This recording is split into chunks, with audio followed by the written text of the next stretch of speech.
നമസ്കാരം,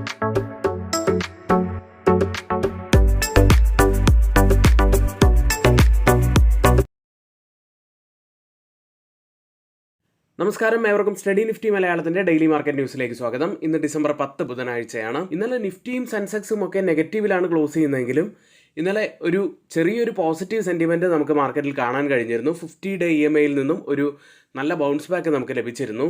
mid cap index ഇന്നലെ പോസിറ്റീവിലാണ് close ചെയ്യുന്നത്. ഇന്നത്തെ ഏറ്റവും ഹൈലൈറ്റ് ആയിട്ടുള്ള കുറച്ച് വാർത്തകളിലേക്ക് വരാം. അതിന് മുന്നേയായി നമ്മുടെ വീഡിയോ ആരെങ്കിലും ലൈക്ക് ചെയ്യാൻ മറന്നു പോയിട്ടുണ്ടെങ്കിൽ ദയവ് ചെയ്ത് വീഡിയോ ഒന്ന് ലൈക്ക് ചെയ്യുക. ചാനൽ സബ്സ്ക്രൈബ് ചെയ്യാത്തവർ ഇപ്പോൾ തന്നെ ചാനൽ ഒന്ന് സബ്സ്ക്രൈബ് ചെയ്യുക.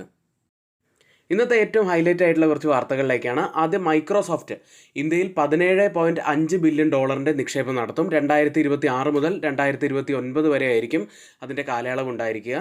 ഏഷ്യയിലെ മൈക്രോസോഫ്റ്റിൻ്റെ ഏറ്റവും വലിയ നിക്ഷേപം കൂടിയാണിത്. ജനുവരിയിൽ നേരത്തെ പ്രഖ്യാപിച്ച $3 ബില്യൺ പുറമെയാണിത്. ക്ലൗഡ് പ്ലസ് AI ഇൻഫ്രാസ്ട്രക്ചർ വികസിപ്പിക്കുക, പരമാധികാര ഡിജിറ്റൽ കഴിവുകൾ വികസിപ്പിക്കുക, നൈപുണ്യ പരിപാടികൾ സ്കെയിൽ ചെയ്യുക തുടങ്ങിയവയാണ് പ്രധാനപ്പെട്ട ലക്ഷ്യങ്ങളായി വരുന്നത്. ഏതായാലും ഈ ഒരു വാർത്തയുടെ ഇമ്പാക്റ്റ് എത്തരത്തിലായിരിക്കും എന്നുകൂടി നമുക്ക് നോക്കാം.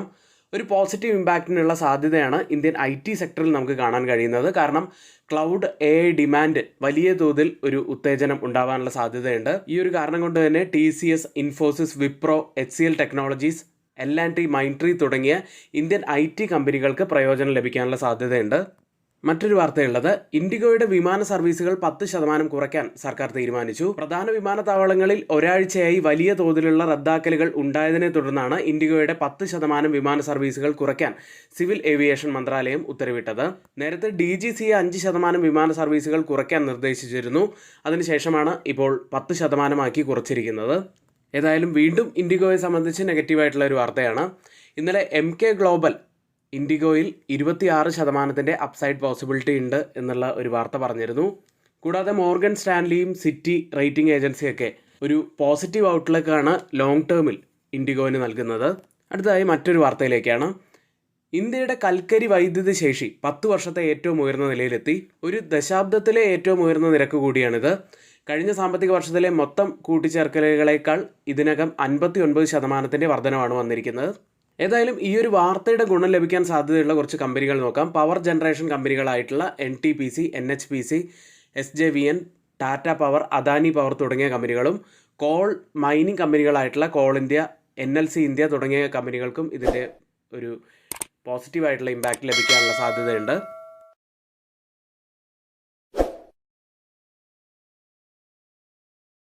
അടുത്തതായി ഗ്ലോബൽ മാർക്കറ്റുകളിലേക്ക്. ആദ്യം US മാർക്കറ്റുകൾ. ഇന്നലെ US മാർക്കറ്റുകൾ മിക്സഡ് ആയിട്ടാണ് ക്ലോസ് ചെയ്യുന്നത്. S&P 500ഉം ഡൗ ജോൺസും ഇടിഞ്ഞപ്പോൾ നാസ്ഡാക്ക് മാത്രമാണ് പോസിറ്റീവിൽ ക്ലോസ് ചെയ്തത്. ഇന്ന് ഫെഡറൽ റിസർവിൻ്റെ ഭാഗത്തു നിന്നും പലിശ നിരക്ക് തീരുമാനങ്ങൾ പുറത്തു വരാനിരിക്കുകയാണ്.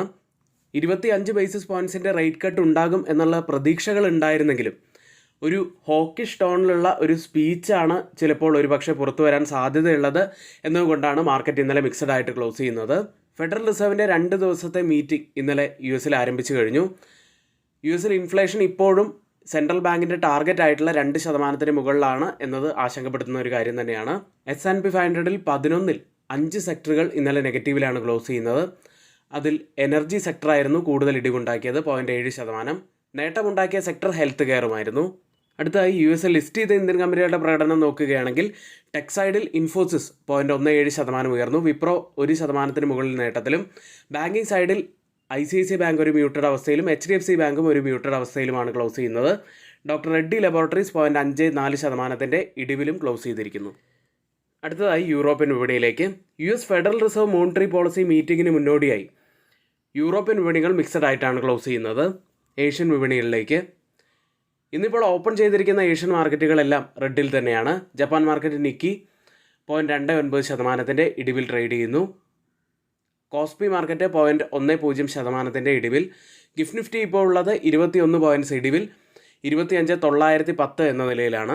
ഇപ്പോൾ സമയം 6 മണി കഴിഞ്ഞ് 50 മിനിറ്റാണ്. ഇപ്പോഴത്തെ ഈ ഒരു നില വെച്ച് നിഫ്റ്റിയിൽ ഏകദേശം 50 പോയിൻറ്റ്സിൻ്റെയൊക്കെ ഒരു ഗ്യാപ്പ് ഡൗൺ ഓപ്പണിങ്ങിനാണ് സാധ്യതയുള്ളത്. ഇന്നത്തെ ഹൈലൈറ്റ് ആയിട്ടുള്ള കുറച്ച് വാർത്തകളും കൂടാതെ ഗ്ലോബൽ മാർക്കറ്റുകളുടെ ഇപ്പോഴത്തെ ഒരു സിറ്റുവേഷനുമാണ് നമ്മളിവിടെ പറഞ്ഞിരിക്കുന്നത്.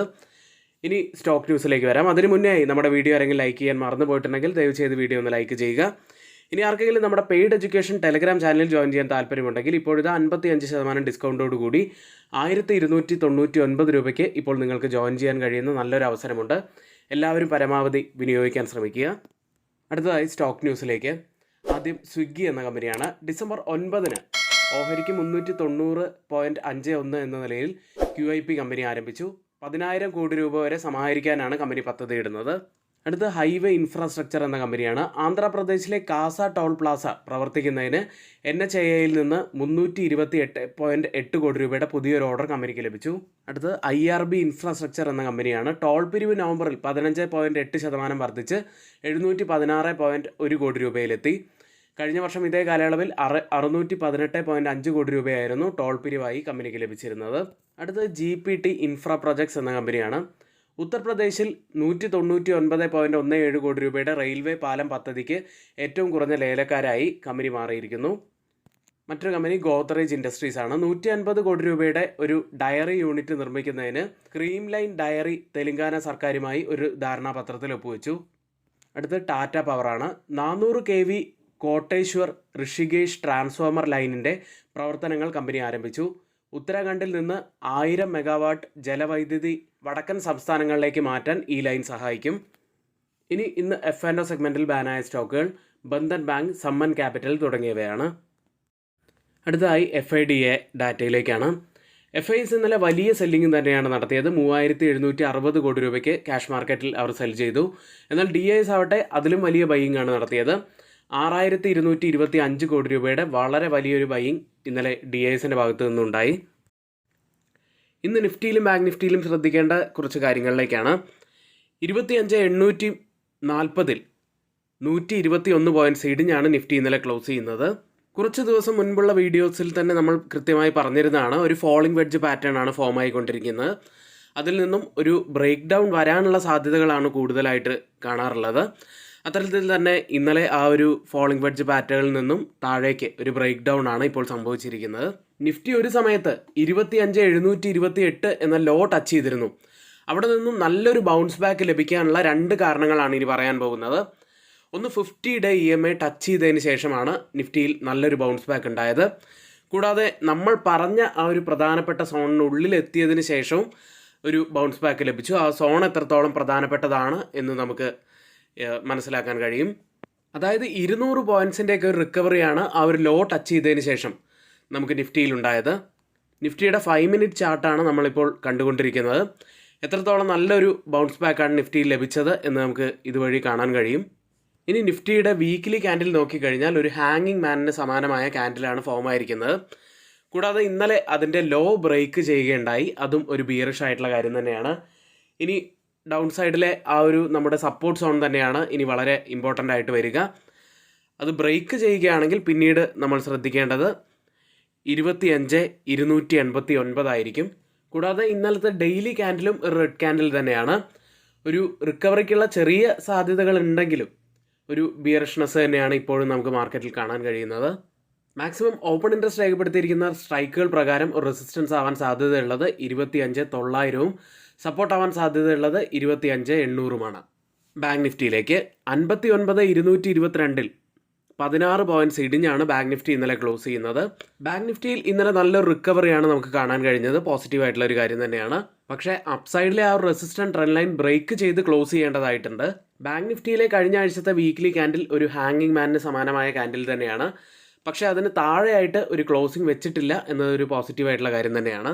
ഇനി മാക്സിമം ഓപ്പൺ ഇൻട്രസ്റ്റ് റൈറ്റ് ചെയ്തിരിക്കുന്ന സ്ട്രൈക്കുകൾ പ്രകാരം ഒരു റെസിസ്റ്റൻസ് ആവാൻ സാധ്യതയുള്ളത് 59,500 സപ്പോർട്ട് ആവാൻ സാധ്യതയുള്ളത് 59,000 ബാങ്ക് നിഫ്റ്റിയിലും 20-day EMA ടച്ച് ചെയ്തതിന് ശേഷമാണ് ഒരു ബൗൺസ് ബാക്ക് ഉണ്ടായിരിക്കുന്നത്.